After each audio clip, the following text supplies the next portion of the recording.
जी, मैं इस वक्त डी चौक पे मौजूद हूँ। वुकला जो प्रोटेस्ट कर रहे थे इस वक्त डी चौक पहुंच चुके हैं। रेड जोन के जो दाखिली रास्ते थे वहां से जो श्रीना गेट था वहां से वुकला को पसपा किया गया। पुलिस ने जो है अब डी चौक पे जो तमाम वुकला है वो यहाँ पे जमा है और डी चौक की जो सूरत हाल है वो आप देख रहे हैं। पुलिस की भारी नफरी, ये मेन डी चौक का जो मरकजी गेट है यहाँ पे कैदी वैन लगाकर तैनात की गई है ताकि जो वुकला हैं वो रेड जोन दाखिले की इजाज़त उनको मिली नहीं है और वो रेड जोन जाने की कोशिश भी ना करें। दूसरी तरफ वुकला ने यहाँ पे अब धरना शुरू कर दिया है, नीचे ज़मीनों पे बैठे हैं और वुकला की जो क़यादत है वो मरकजी क़यादत वो हमें अभी इतनी ज़्यादा यहाँ पे दिखाई नहीं दे रही, लेकिन जो अहमद अली कुर्द हैं वो और इसके अलावा जो सदर हैं इस्लामाबाद हाईकोर्ट बार के रियासत अली ज़ाद वो यहाँ पे मौजूद हैं।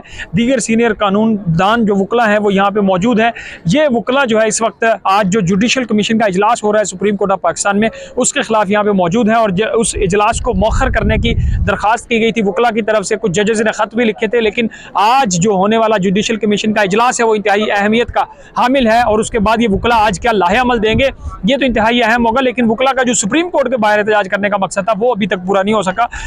वुकला ने ऐलान किया था कि वो सुप्रीम कोर्ट के बाहर जाएंगे, लेकिन पुलिस ने उनको सुप्रीम कोर्ट और रेड जोन दाखिल नहीं होने दिया, जिसकी वजह से अब डी चौक पे जो वुकला है वो यहाँ पे मौजूद हैं। मुख्तलिफ जो है सूरतों में यहाँ पे जो क़यादत है वो अपने वुकला से मुखातिब हो रही है, तकारीर हो रही है, लेकिन दूसरी तरफ पुलिस भरपूर तरीके से अलर्ट है ताकि जो ये वुकला है वो रेड जोन दाखिल ना हो सके और यहीं पर अपना एहतजाज रिकॉर्ड करा के अपने घरों को वापस चले जाएं।